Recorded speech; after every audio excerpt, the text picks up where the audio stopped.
Hi guys, I'm Nikki. And I'm Oli. Welcome to Nikki and Oli's podcast where we say it all. Okay guys, so welcome back. Thank you for your support. Thank you for hitting that subscribe button, guys. So today we are here with an interesting topic, I can say. We're going to talk about things they don't tell you about motherhood. So we both are mothers. Yes. Mother of one. Yeah, mother of one also. But you guys, you do have different families, so we're just going to talk about the different issues that we face as mothers, the things they don't tell us about when you're getting into motherhood, guys. No one tells you.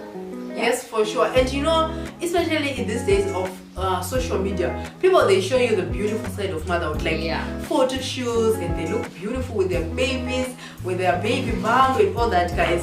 But to be honest, that's not really the reality on the ground. Of course, motherhood is very beautiful, but let me not preempt this topic, guys. Let's dive straight into this topic.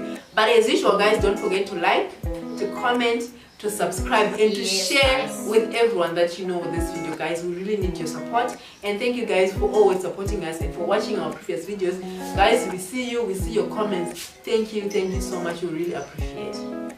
Yeah guys, so emphasis on the like button, like, because the more you like, the more it's going to be shown on the YouTube algorithm, I think, and then more people can be able to connect with us. So guys, do make sure you do like. Okay guys, so we'll start with the first point. So my first point is new mom syndrome. So people, they don't tell us about the new mom syndrome. Like when you're being a new mom, we have so many advisors out there. We have so many advisors. So yeah. many. You go to the hospital, they tell you, the nurses, they tell you don't do this to the kid, and then you go home, your aunties, your grandmothers, they tell you no, do this to the baby, don't listen to them, what. It's just so frustrating. Like seriously guys, I as a first time mom, I didn't work with it that much because guys, it was just too much. I just did what I had to do. And you know me, I don't know if I can say I'm a new mom. Yes, I'm a new mom. Yeah. I think I'm almost like 7 months in. And I remember when I came back from the hospital, you know, people, they come, they visit you and all that. One person comes and tell you, give the baby water. The next person comes, oh my God, you're giving the baby water. Yeah. Don't give the baby water. Confusion. The next person comes and do this.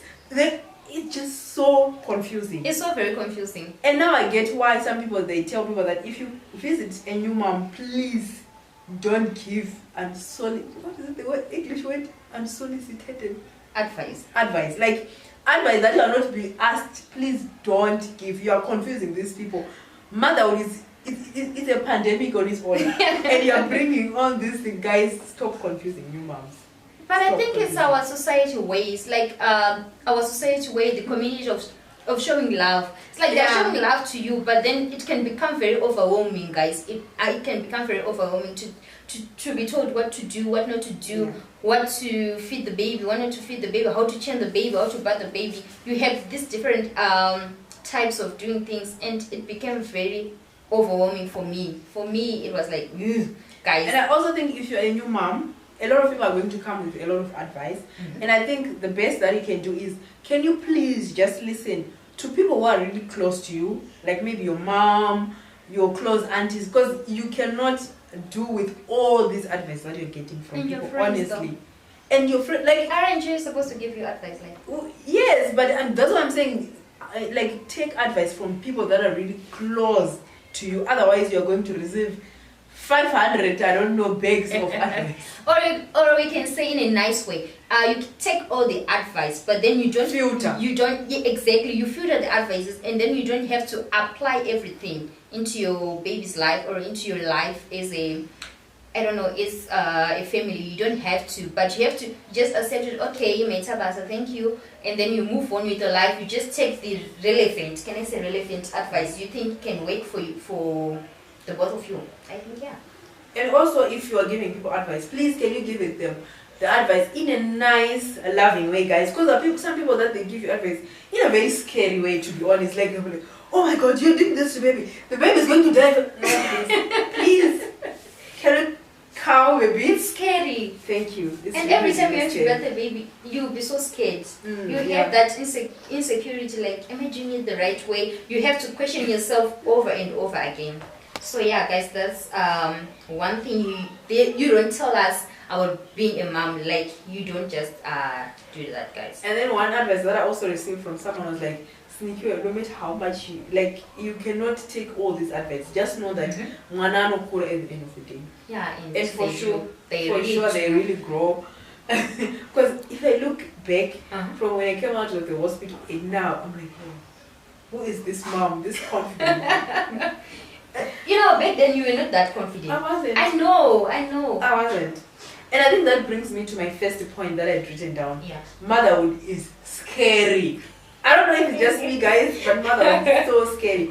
Because I remember when I was pregnant, I was expecting this baby. I was happy. I was looking forward. But the moment when this baby was out, whoo! I was so scared. Reality started to hit, and I was really scared. I remember when I was coming out of the hospital, and this baby was being dressed. It was time for me to, like, all this while I was looking forward to this day, going home with my baby. But the moment when the nurses were dressing him up, and I was about, guys, I don't know if I want to lie to you, I was so scared. I was like, these people, they're giving me a whole human being to take home, to take care of this. How am I going to do this? I was really, really scared. I didn't even know where I'm going to start. And besides that, I think on its own, motherhood is scary because you're constantly thinking of your baby, their future. Yeah. How am I going to provide for this baby? Am I parenting my baby in the right way? What am I doing? Am I doing enough? Like, oh. Yeah, I get you. Because for me, I also wrote fear. So I think I can relate. Like, fear, it's also scary. For me, I'm like, at this point in life, our society, our community, even our country, even the whole Africa, I'm scared of what if my baby gets kidnapped?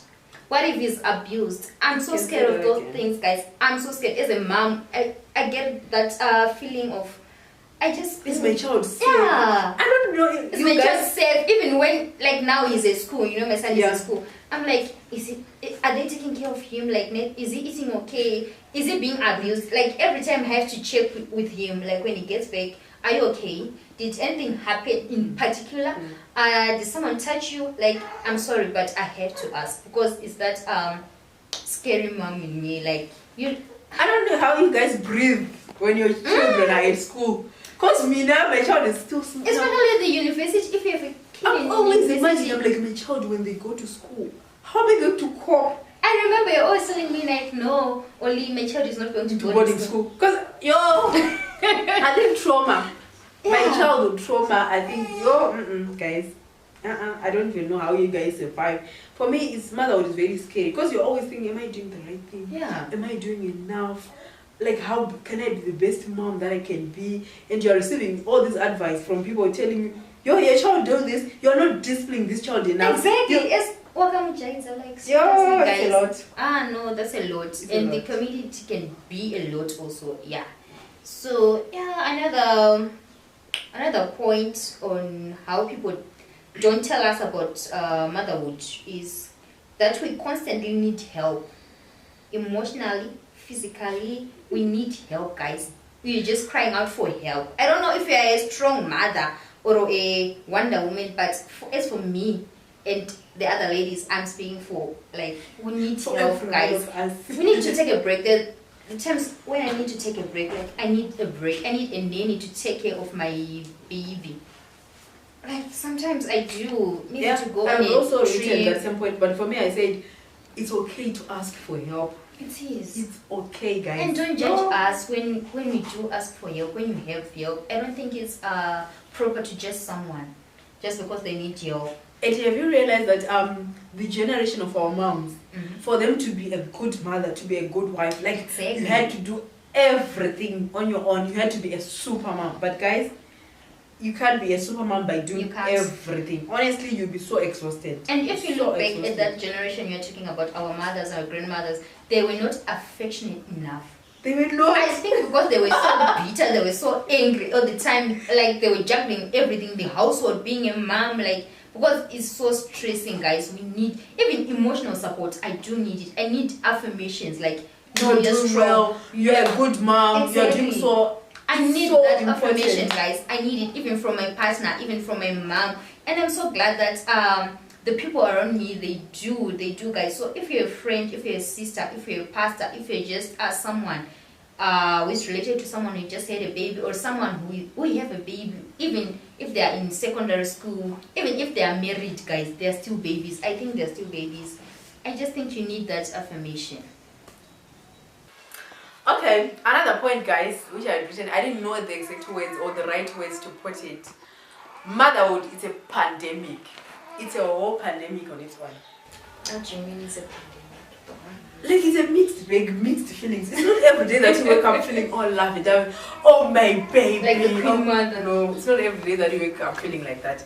And you know, I thought of this point when I gave birth. Like, you know, on social media, people, they tell you the moment that you hold your baby, you feel all this love, blah, blah, blah. Which you do, yeah. For me, I didn't feel that instantly. And that's okay. Yeah, I feel like it's not all mothers who feel that love instantly. Because I remember, or maybe because I gave birth via C-section, maybe. Maybe for a mother who gave birth through like vaginal delivery, maybe like when you are pushing the baby, all the pain that you're feeling, maybe that's what connects you to the baby. I don't know. But for me, 1 minute I was pregnant, and then I wake up the next maybe 35 minutes or 40 minutes, and there's a baby. Like, make it make sense to me. So for me, I didn't feel like the instant. Oh my God! Didn't they put him on your chest? They, like, when I woke up from the sleeping, whatever. That's when they're like, let's bring the baby to you. And when I saw the baby, I was like, this old badala. You know how when you give birth, you know how when you give birth, the child was not giving baby wrinkled and whatnot, because they're just coming out of the belly. They are wrinkled and whatnot. And I was like, wow. And for me, I was expecting to feel what I always see people talking about, like you feel this instant love and whatnot. I was expecting to feel like that, but I didn't feel like that. But the more when I went to the like NICU where the baby was, the more I started to like hold the baby, started to breastfeed. That's when I was like warming up to this baby. And I've seen, I think maybe 1 or 2 people who have spoken, like who have spoken about this, that sometimes it's not always when you feel the instant love. I think for me also it wasn't the instant love, because I did C-section. They did C-section also, but then I didn't get to see my baby because he had eaten his poop, if I may say. I don't know what that like is the called. right tip, Yeah. So they took him to ICU, and then I didn't see him for like hours. When I finally woke up, and then I had to go to ICU where he was. Like when I first saw my baby, I was like, okay. Okay, I was just like, okay, and then I just grabbed his finger, and then he instantly grabbed my little finger. He instantly grabbed it. And then, that's when you feel that's when I feel like, no, felt baby, I got you. But I was like, I was in shock. I was like, okay, that's my baby. But then I think it's that's a why cost of emotions. And I also feel like, you know, that what is it called? Postnatal. Is it postpartum depression. And I feel like, especially in our community, like as Black people or as African people or as Zimbabwe, I don't know, we don't talk about that enough. But are we allowed to have it though? But are we allowed? That's what I'm saying. Like as our Black community. Yeah, you be labeled as dramatic or something. Yeah, and you're not given that space to breathe or to feel that feeling. Yeah, that's where the emotional support gets to. Yeah, that's what I'm saying. Like it's really a pandemic. It's not every day that you wake up like feeling, oh my God, my baby. And this African culture, our African culture, I think it doesn't allow you to just feel those emotions and then you go through them and then you work through them. They just think, nah, you're just gonna be a strong mother. You just be a strong Black women. Yeah, strong. It'll be giving strong Black women. But I think I thought depression or things like that were for Caucasians, white people. Like, they do with that. Us, we don't. We are strong. Which is not okay, honestly. It's not. Because I feel like motherhood, we are all people, we experience this motherhood thing differently. Exactly. And you know that there are other people, like their postpartum depression goes to the extent where they don't want anything to do with the baby. Yeah. Like they don't want the baby close to them. I know. Like I've seen it in movies. But when you do this in Zimbabwe, the headline. And they will tell you that, like, demons, you're possessed. Exactly. Why? This is your child. You're supposed to love this child. Or That doesn't mean maybe exactly. Thank Yeah. you. And then they bring all these Comments like superstitions that. where Exactly. the child is not breastfeeding because Yo, it's not it's the not- husband's child. Like It's all not these the superstitions. the point of breastfeeding, guys.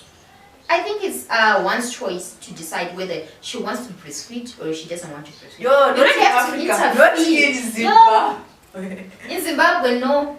She's, And then people she's realize positive where or she's something like that. You're trying to breastfeed this child, your nipples are cracked, it's so painful, and they tell you, guys, you know. Yeah. So it's a pandemic. It's a pandemic. And it doesn't mean that you don't love your child, it doesn't mean you don't love your baby. But that's motherhood. And I was watching this, my favorite podcast. Yes. Murugi and Lydia. And Murugi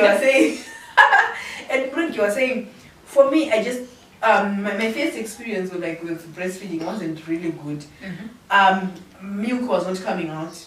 Like there was literally just a few drops of It's milk. like my sister. And you know in Zimbabwe we say each got zungu, each got what? It was just like sometimes breast milk just doesn't come out. And then she Naturally, said it doesn't come out. Yeah, and then she said that for a second pregnancy, she just decided that she was not going to breastfeed. She was going the formula way, bottle And the feeding. family was okay with it.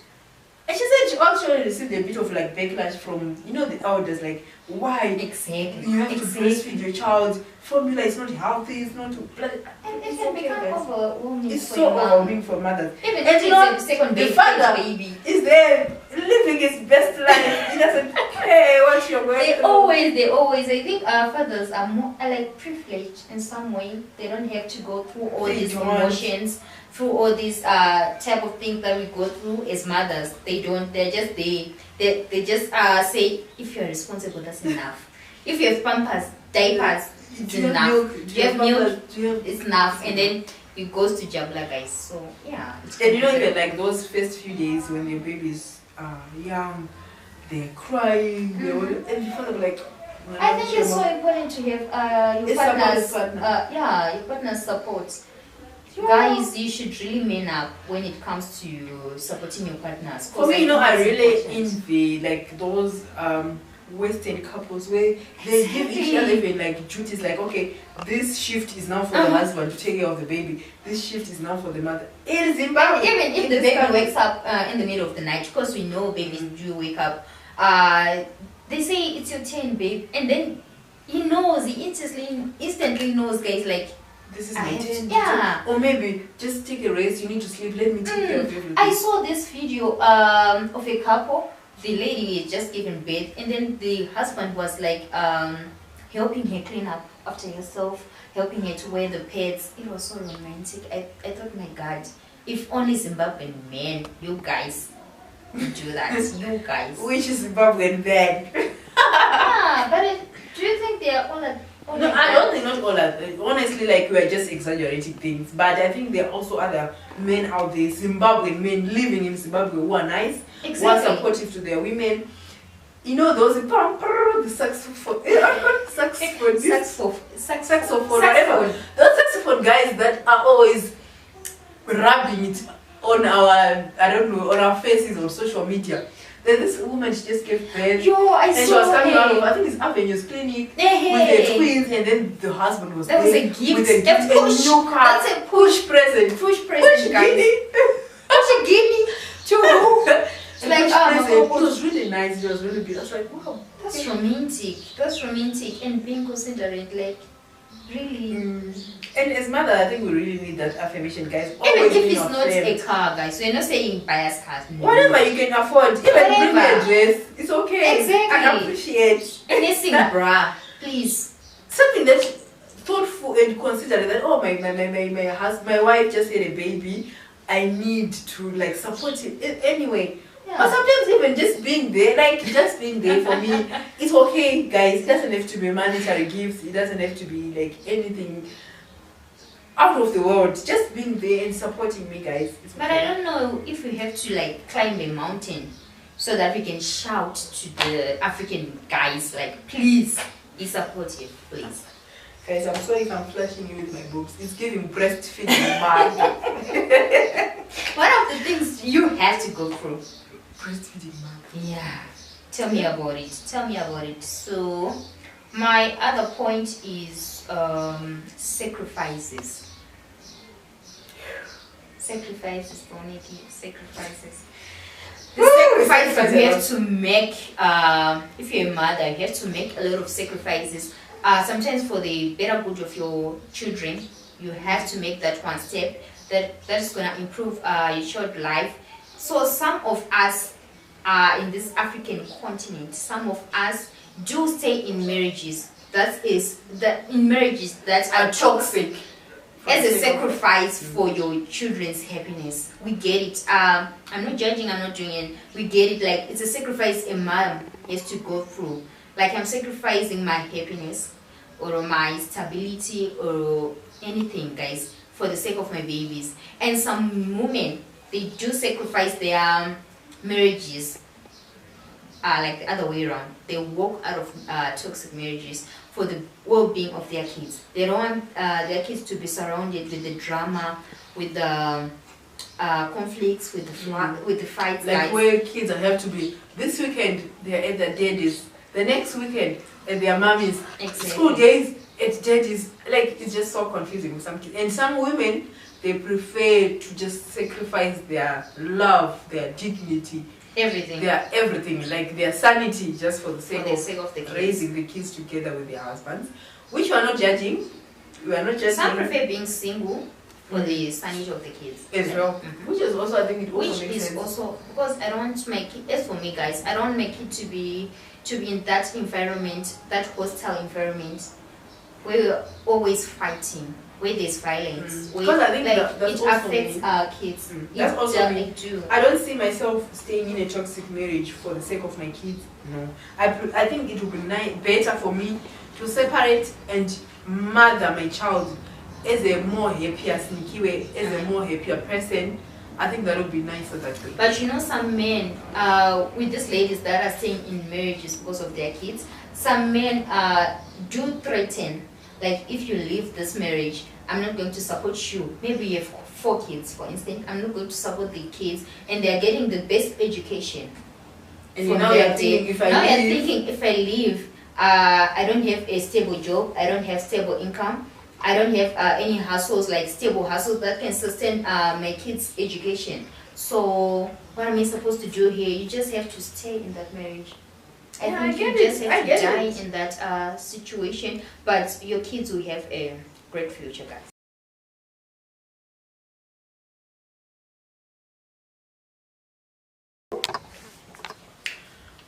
My other point, I know you guys always hear this a lot, but I was like, let me emphasize, because I feel like these days people are now sharing like the not so good part of motherhood. So now I was just like, here, let me emphasize to you guys that motherhood is beautiful. Motherhood is just everything, guys. If you really want to be a mother, because I know there are some people who don't want to be mothers, but if you really want to be a mother, guys, motherhood is beautiful. It is. Have you ever thought it this way, that being a mother is the only love that you give to someone without like choosing this person? Yeah, I wrote that point also. Is unconditional love. So the unconditional love, Yeah. like you are pregnant, you expect, you don't know how this child is gonna look like. You don't even know their personality. It's just you're expecting, and you're bound to just love this person. You love them, and the love just happens automatically. Yeah. It's unlike when you're choosing a partner. You're like, oh, I want a friends. toad. Exactly. Friends, you can just break up with friends anytime. Exactly. If you feel like they're what is it called? Their personality, I don't like them, or I don't like their attitude, or we don't match, we don't connect. You can just like call it quits. But with a child, it's different. Yeah. It's different. Have you ever thought like That's the love. It's beautiful though. And for me, like being a mother, it also gives you like purpose in life. Exactly. Even the way you're working, you're always like, oh, my child, my baby. You're always thinking of that person, those children. You're always putting them first. If you want to make a decision on, let's say, relocating, because most of us are relocating, but you have to put your child's into consideration. Yeah, like what is he going to do? Am I going to take him? If he's staying behind, you have this kind of thoughts guys. So like everything now is all about your child. It's all about your child. Not in a bad way, but like in a very beautiful way. Like, even okay, if you go to even choosing like a location to stay. I want to buy a house in this. Okay, I want my child to go to this school. Exactly. So this exactly. Even if you are shopping, I can go shopping and say maybe I'm looking for a skirt and some heels for myself. Tell me why I have 100 t-shirts for my baby. And then I bump into into Junior's clothing. I'm like, this is cute. This is cute, and I'll end up buying a bunch of clothes for my baby and nothing for myself. Nothing. It's just that. It's just so beautiful. Yeah. It's so amazing how these cute little humans comes into our lives, and they just change everything about our lives. The way we think, the way we act. Like. But do you think moms of teenagers or our moms could say the same about us? They do, but actually they do. Like I they know felt it when we were kids. Now I think we're a bit challenging. Don't you think so? We are a bit challenging, but have we ever seen that our parents, they still sacrifice in that way? They do. They actually do. Like how maybe you're at school, you are behaving in this way. It's only your mother who understands. You're like, okay, maybe let me change this person in school. Maybe let me transfer you to this school. Like, it's your mother who is always like so understanding. And then the dad will be just there. Sometimes the fathers are so difficult, they are tough. Okay. They're like, no, he's not behaving at school, blah, blah, blah. And if it's like opening up, I think most mothers can relate that their kids can open up to mothers than fathers. It's rare for a kid to be open to their dad. That depends on the personality of the father, on how he treats the kids. If it's not scary, there are some dads who are scary, who are really scary. And in African context, it's very few fathers who are like present. Yeah. Even though your father and mother, they are still together, but fathers are not really present. They are always like working. They are always out there, and it's your mother who are always there for you guys. It's true. It's true. Very like so you say mothers, they. I don't know how we would be here if it was not for our mothers. Yeah, we wouldn't, guys. Because even if I have a problem, I'll just run to my mom. Exactly. At this age, I'll run to my mom and say, "Mama, this and that." Maybe she'll just say, "What? No," but then she'll come up with a solution. Definitely, and she'll do. It's a never-ending journey. It's a never. Can you now you are saying that now as an adult you still run back to your mother and say, "Mom, I need this. I'm struggling with this." Your mother always, no matter even you grow grey hairs, you're 100 years old. They always say like a baby.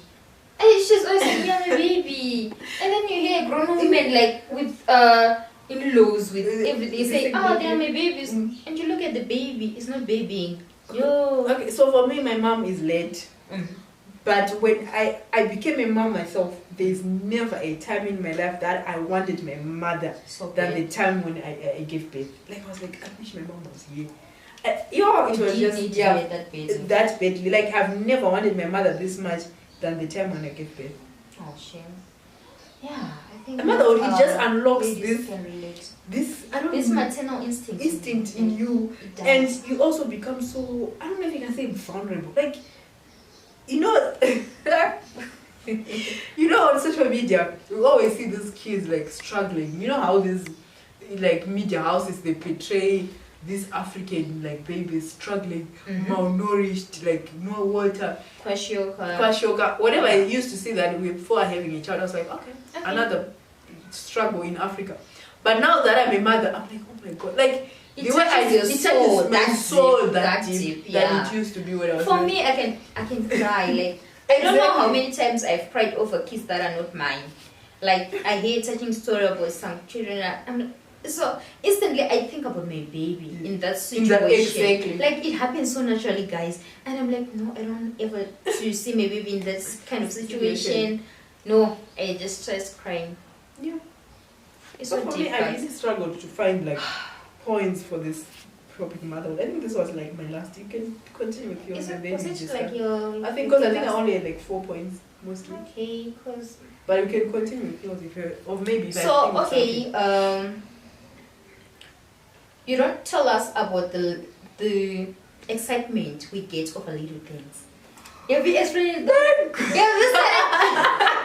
Have you started feeling it, Tony? Yes. Have you started? This other day I was watching my son. He was like trying to crawl. Exactly. And I was like, I was grinning like ear to ear. Those small I know. Wait until you start taking your first step. Like, guys. It's this little That's things. a lot. It's the little things. And sometimes I think some moms can even cry. They do. They do. You know, this other time, like, you know, when your child like is a newborn, they don't usually smile. Like, they smile when they're like sleeping. It's just They're like, sleeping just like I remember the first time when my son smiled, like he was looking at me. My jaw dropped. I was like, what? he's smiling. He's smiling. And when he's laughing, now I know he's laughing. Yeah. He's like giggling. Yeah, It's he's so laughing beautiful. so hard. Like when your face like sits. And I can imagine for you when your son was like now able to write his own name. Guys, I think I posted it on my WhatsApp though. I was like, so for singles, I think it's like, okay. But for moms, guys, it's a big thing. When my son started to write his name and surname, and you can like read all this number line. For me, it's like, wow, it's my son. Like, it's a milestone, guys. These little milestones, like, they're still. And look now, at me now, even grinning, like. because his baby is now starting to crawl, like. Even when he started to sit, I was like, wow. Yeah, and we were all happy. We were all happy, like. So every time your son is like improving, I'm like, It's look good, at that. Guys, like, so you get excited over the little things. So most of you may call it like little things, like whatever. You know, like even before I obvious. became a mom, like my friends who are mothers, when they're like, oh my god, my son came, I was like, okay. Okay. But now it's now a different story. It's like a different, it's now, it is different now. Every time. And you also, like, with the excitement, you also get that nervousness, like, is he gonna fall? Yeah, it's If it's like at your son's stage, is it the stage when you're like when he's sleeping, he wakes up, he starts crawling, and then he falls off. Yeah, that's so it can be very, very, very, very scary also. What a pandemic. A pandemic. Okay, so I've got a few points left. We can just browse through them. Okay. The first one is expectations. Okay. Do you now have expectation for your son? Like, I do. do you now? I think it comes naturally though. Have you seen it? Like, I'm always calling him my pilot. And for him, maybe he doesn't even want to be a pilot. Maybe he's an artist. Maybe it's the next job Fraser. Maybe it's po. Yeah, maybe. So I do have expectation for my son. Like I want him to be a good man. I want him to be a good father. I do want him I do want to raise him in such a way that it can respect babies. It can have respect. So as a single mom also, it really does have that effect on me because I really want to try to do my best for my son. And now the father figures he has in his life, my dad and my brother, they're still little, but yeah, I can say they're father figures, and my partner. So I think I don't know how I'm going to do with it, but I'm trying to teach him. I can see to be just be a good man, to be a good person. I want him to be a good because I think if person. you're a good person, you can be a good husband. Exactly. You can be a good partner. So I expect that from him. I do expect that from him, and I think if my expectations are not like they don't reach that level, I'll be disappointed as a parent, as a mom.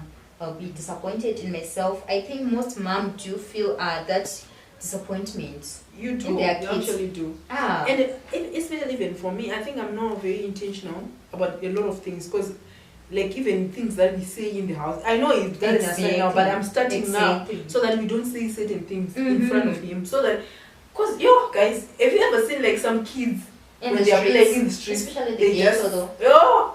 And And for then me, the ways they say. I don't think I would want that for my kid. That's I why- want him to. That's be why a I good don't person. allow Junior to go outside the gate though.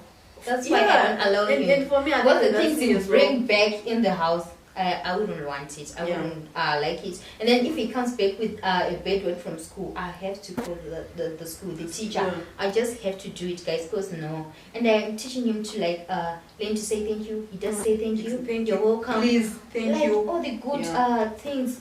Just like good etiquette. Yeah, good just etiquette. Good etiquette as a person. So I think I'm just trying to teach him good manners, good things, so that he can meet up to my expectations a little bit. Maybe, guys, maybe it's too much to expect. So yeah, guys, I think that's all we had to say. And please, as always, guys, continue the conversation in the comment section below. Do give us all your own points. Let's continue the conversation. But all in all, motherhood is so beautiful, guys. It's really beautiful. Do you have any advice that you want to give to mothers, especially new moms? For you moms, I'll say just do you, girl. Just do you. Do what's good for your baby. Just do you, guys. And then you just have to use the filter on those advices that you get from different kind of people every day. It can be very overwhelming. I'm always saying that. So just do you. Do what's good for your baby. And would like to thank all mothers, guys. Would like to thank all mothers. You are special. It doesn't matter if you are you did adopt a kid, you're still a mom. Thank you. Surrogates, you did surrogates, you're still a mom. IV, you're still a mom. We respect you, guys, and we love you. And thank you for being amazing, because you raised the next generation, guys. And we love you, guys. Don't forget to subscribe. Support us by subscribing, guys. If you want to partner with us, please do. We'll leave the details. I think, we'll leave in the description box below. Yes, exactly. Our email, our contact numbers is always going to be there.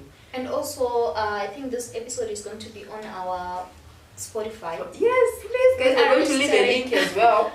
Guys, please follow us on Spotify. I think there's a plus button. That's where you just click and be part of this family, guys. We really need your support, and always, guys, subscribe, share with everyone. I'm giving you just 2 seconds right now as you are watching. Please just check if you're subscribed. Yes, please. Thank you for subscribing. Thank you, guys. We really need your support. And for me, I just want to say to all the mothers, especially new mothers, always know that it gets better, guys. It really gets better. You become more and more confident in your mothering as you grow, as your child grow. It really becomes better, guys. And I think guys, we'll see you guys in our next episode. Bye, guys. We love you. Bye. Guys, this video is sponsored by Nelly's Private Home Care Services, and these are the services that they offer. So they do day to day, so meaning from 8 a.m. to like maybe 7 p.m. Taking care of your elderly patient or someone with autism, guys. So you can get in touch with them. We'll leave their contact details, guys. They do that, and they also do night shifts. So anytime you want your elderly patient to be taken care of, or your baby with autism, guys, being mothers, guys, you need that help we were talking about. So they are here to help you, guys. They do have specialists. They do have therapists. They did say they have therapists, though, right? Yes, psychologists as well. Psychologists. They do have for your help, guys, to help you. So you can get in touch with them, guys. Their help is definitely professional and trained, guys. It's the best in Zim so far. So don't hesitate to get in touch with them, and you can use the discount code. We're just gonna do the discount code. If you tell them you're from Nikki and Ollie's podcast, you're gonna have a certain percentage on your discount. So and all the details are going to be on the screen, guys. Don't hesitate to contact them if you have a loved one that you feel like they need a bit of care, and their carers are well trained, so you don't have to worry. Exactly.